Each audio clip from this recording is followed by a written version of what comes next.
उदयपुर में रूप चतुर्भुज नारायण का एक बहुत प्राचीन, एक बहुत पुराना मंदिर है। बात काफी समय पुरानी है, लगभग 400-500 वर्ष पहले की। उस मंदिर में भगवान के भक्त हैं, जो पूजा करने वाले पुजारी जी हैं, उनका नाम था देवाजी। भक्तमाल की कथा है कि पुजारी जी का नाम था देवाजी। पुजारी जी का नियम था, प्रतिदिन पुजारी जी का जो काम है, क्या काम है, भगवान का श्रृंगार, भगवान की सेवा, उनको स्नान कराना, उनको सजाना, उनकी भोग प्रसादी, उनकी आरती। तो जो देवाजी हैं वो प्रतिदिन ये काम करते हैं। एक दिन की बात है, शाम का समय था, भगवान की भोग प्रसादी हुई, भगवान की शयन आरती हो गई। शयन आरती मतलब जब भगवान सोने जा रहे हैं। तो प्रतिदिन शाम का नियम था कि शयन आरती के समय, उस समय उदयपुर के जो राजा थे वो मंदिर में आकर के भगवान का रोज रात में दर्शन करते थे। और जब दर्शन करते थे तो जो देवाजी थे, पुजारी जी, वो प्रतिदिन भगवान की माला को निकाल करके प्रसाद के रूप में महाराज को पहनाते थे। एक दिन शयन आरती हो गई, लगभग पट बंद करने का समय आ गया, पर महाराज अब तक मंदिर ना पहुंचे। और जब महाराज अब तक मंदिर ना पहुंचे तो देवाजी के मन में ये बात आई कि हो सकता है आज महाराज राज्य के कार्य में कुछ ज्यादा व्यस्त हों और ना आए। इसलिए देवाजी ने वो माला उतारी भगवान के गले से। देवाजी ने वो माला, उनके बाल थोड़ा लंबे लंबे थे, अपने बालों में प्रसाद के रूप में गजरे की तरह सजा ली। जैसे अपने बालों में लगाई, सामने से देखा महाराज आ रहे थे। अब जैसे ही महाराज को देखा तो घबराहट में जल्दी जल्दी माला निकाली, और जब राजा आए तो देवाजी ने वो माला भगवान के गले में डाल दी। और जैसे ही वो माला राजा के गले में डाली तो राजा ने देखा कि उस माला में 2-4 सफेद बाल फंसे हुए थे। बाल किसके थे? पुजारी जी के। पुजारी जी बुजुर्ग थे, उनके बाल सफेद थे।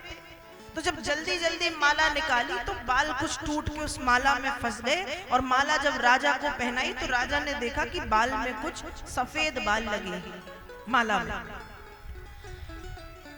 तो राजा ने देवाजी से कहा कि पुजारी जी, हंसते हुए कहा कि पुजारी जी, लगता है आजकल भगवान के बाल सफेद हो गए हैं, लगता है भगवान के बाल आजकल सफेद हो गए हैं।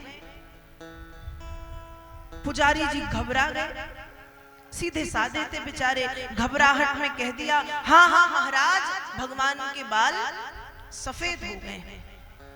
अब राजा को हंसी तो आए, लेकिन मन में यह भी भाव आया कि बताओ, ये मंदिर के पुजारी होंगे, झूठ बोल रहे हैं, ये कैसे पुजारी है? राजा ने कहा ठीक है, अभी तो पट बंद हो गए हैं, यदि भगवान के बाल सफेद हो गए हैं तो सुबह में आऊंगा और आकर के मैं देखना चाहूंगा कि सचमुच भगवान के बाल सफेद हुए हैं या नहीं।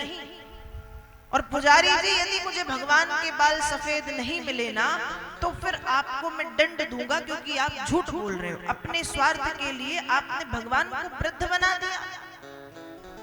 ऐसा कह के राजा वहां से गए।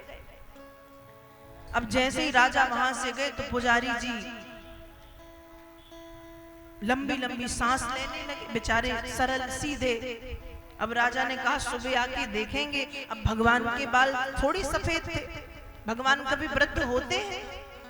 भगवान तो नित्य नवीन है। भगवान को इसलिए युगल किशोर कहा जाता है, युगल सरकार है, हमेशा युगल रहते हैं, किशोर रहते हैं, मतलब 16-18 वर्ष के हमेशा। तो कहा कि अब भगवान के बाल सफेद कैसे होंगे? पुजारी जी उस रात पूरी रात नहीं सोए, भगवान के मंदिर के बाहर बैठे रहे और बैठे बैठे रोते रहे और भगवान से कहते हैं कि प्रभु, मैं इतना बड़ा भक्त थोड़ी हूं कि मेरे लिए आपके बाल सफेद हो जाएं। मैं तो एक साधारण सा पुजारी हूँ, तुलसी चंदन आपको चढ़ा करके अपना पेट भरता हूँ, अपना परिवार पालता हूँ प्रभु। पर मैंने यह भी सुना है कि आप इतने भक्त वत्सल हैं, जब प्रहलाद जी ने आपको बुलाया तो आप खंबा तोड़ के नरसिंह के रूप में प्रकट हो गए। जब द्रौपदी ने आपको बुलाया तो वस्त्र बनकर के आप द्रौपदी की साड़ी से लिपट गए। जब गजराज गजेंद्र ने आपको बुलाया तो एक गज की रक्षा के लिए आप क्षीर सागर पहुंच गए, ध्रुव जी के लिए घने जंगलों में पहुंच गए। प्रभु, मैं यह भी जानता हूँ कि कृपालु हैं आप, पर मैं उन भक्तों की तरह थोड़ी हूँ। मैं तो एक साधारण सा पंडित हूँ, पुजारी हूँ, मंदिर का पुरोहित हूँ प्रभु। पर प्रभु मेरी लाज रखो।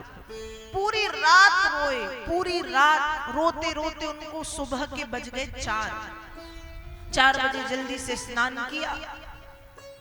ब्रह्म मुहूर्त में भगवान के पट खोलने हैं, इतने में राजा भी आ गए, क्योंकि राजा को तो देखना है। बिल्कुल समय मिला कि 4 बजे राजा मंदिर में खड़े। यहाँ पुजारी जी स्नान इत्यादि करके मंदिर में आए और मंदिर में आकर के रोते रोते, आंसू अब भी नहीं रुके, रोते हुए पुजारी जी ने बड़े भाव में डूब के भगवान के मंदिर के पट खोले। और जैसे ही भगवान के मंदिर के पट खोले, रूप चतुर्भुज नारायण के सारे बाल सफेद हो चुके थे। कैसे हो चुके थे?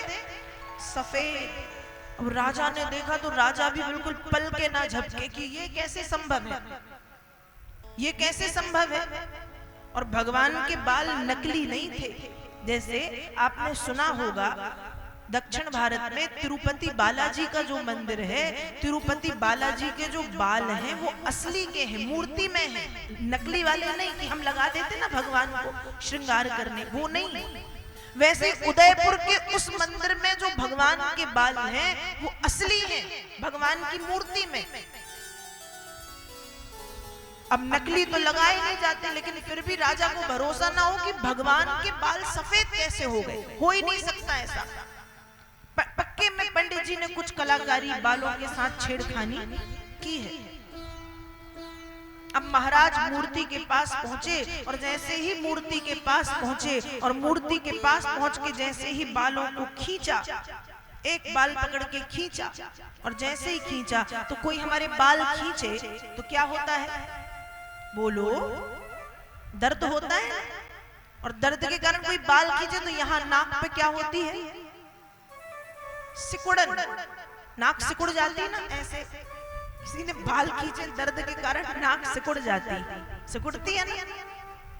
तो वैसे ही जब महाराज ने भगवान के बाल खींचे तो भक्तमाल में लिखा है कि जब भगवान के बाल खींचे तो भगवान को दर्द हुआ और कहते हैं कि दर्द के कारण भगवान की नाक पे सिकुड़न आ गई, भगवान की नाक सिकुड़ गई, कष्ट हो रहा है। और जैसे ही बाल खींच के टूटा, जैसे ही बाल टूटा तो जहां से बाल टूटा वहां से खून की एक बिंदु गिरी और राजा के अंग रखे अंगोछे गमछे पर जाकर के लगी। और जैसे ही राजा ने वो खून की बूंद देखी तो राजा उस खून की बूंद को देख करके बेहोश हो गए कि मतलब ये क्या था। ये भक्तमाल की कथा है। देवाजी रूप चतुर्भुज नारायण जो उदयपुर में आज भी प्राचीन मंदिर है, जहाँ के पुजारी देवाजी पर भगवान ने कृपा की। तो भगवान भक्त के लिए क्या करते हैं? कहा भगवान भक्त के लिए यही कर सकते हैं।